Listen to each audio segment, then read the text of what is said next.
vlog comes to you live from Waterstones Piccadilly for reasons that I won't go into, and definitely not because I forgot that it was my turn to do a vlog this week. This week I'm going to be talking to you about a collection of essays, so non-fiction, and the collection is Trick Mirror by Jia Tolentino. She's an American writer, and she has written for online publications like Jezebel and Hairpin, and she now is a staff writer at The New Yorker. And this is a collection of her writings which are very much, I suppose, about the world that we all live in, the very mad modern world. And most importantly, she's very funny. So I really enjoyed reading all of these essays, but she's also incredibly smart. And in fact, later on today, she's coming in here to do a quick interview with me for the Waterstones podcast. And I'm a little bit scared because she's way smarter than I am and she's younger, and that's quite intimidating. Anyway, we'll see how that goes. Trick Mirror is, as I say, a look at the modern world. The first essay in the collection is called The Eye in Internet. And it is a look at the internet. Gia, of course, comes from a generation who have grown up with the internet having always been there. And so from a very young age, she was on message boards and early websites and blogs and stuff, expressing herself as a tween. And therefore, she has a unique perspective on what the internet is, how it functions, and how it sort of works as a form of self-expression, and of course how we in a way perform a role when we're on the internet in terms of how we present ourselves. And through the rest of the book she looks at things like social media, she looks at things like reality TV, which she has taken part in herself, and has some very funny things to say about that. She's absolutely brilliant on the sort of slightly more mad things that happen in our daily existence. There's an incredible essay called Always Be Optimizing, which is really about what it means to be a woman, particularly a young woman. But I think it applies to both men and women, because it's really about how we are forced by modern society, by social media, things like that, to always be improving, to always be trying to be our better selves. And there's a brilliant little section there where she talks about how working in the city, for example, and nipping out to buy your lunch has become this thing where it's just about getting fuel into your body in as quick a time as possible so that you can get back to your desk and be the productive person that you're meant to be.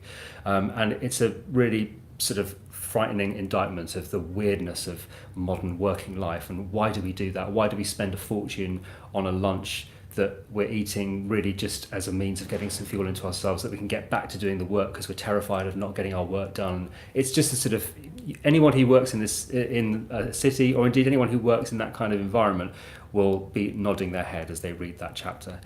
I think that it is great reading for both men and women, but I do think that female readers will get so much from this book, because there are a few essays in here which are very much about being a woman. There is Always Be Optimizing that I mentioned. There's The Cult of the Difficult Woman. There's a chapter called Pure Heroines, which is about heroines in literature. And there's a brilliant one at the end called I Thee Dread, which is all about the excesses of the sort of the wedding business, if you see what I mean. And she obviously has some really interesting things to say about being a woman in the modern world. And I think that if you're a female reader, again, you're going to be nodding your head and going, oh my God, that's so true. Why is it that way? Or why do we do that? And perhaps one of the most entertaining essays is a thing called The Story of a Generation in 7 Scams, which is not only a chance to revisit the brilliant hubris of the Fire Festival debacle, but it really looks at how the millennial generation has been, or its perception of the world has been shaped by a series of scams. So by scam, she means things like the financial crash, for example, and how banks were bailed out and the rest of us are left to pay for the failures of those institutions. She's looking at things like student debt.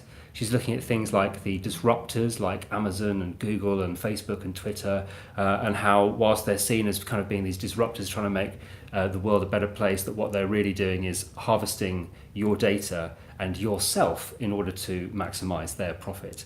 And then there's genuine scams, like some of the bizarre startups and companies and products that have come along and made a mockery of people who've invested money in them. And then, of course, the American election.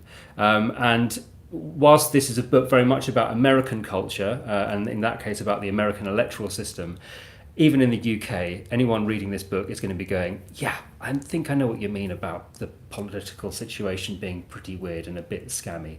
We're living in extraordinary times. As I record this video, there are things going on just outside this window with protests going on and worries about where democracy is heading.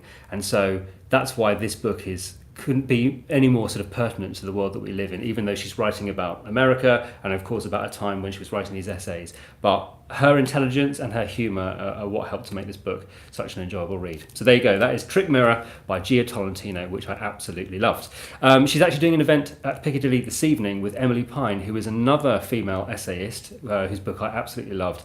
And I would just say that at the moment I think that female essay collections are blowing my mind. They're absolutely incredible. Another name on the front of this book, Rebecca Solnit, she has a collection of essays coming very soon. She is another incredible writer with so much to say about the world. Her new collection is about the combination of power and storytelling, and what that means is really about how those in power have the ability to shape how stories are told, and looking particularly at how women are being marginalised in America and their stories controlled by the men who are in power, and the men often that they are accusing of having done something wrong. I'll leave that with you. That is all for this week. The vlog will be back next week, of course, with another book to look at, but until then, take care.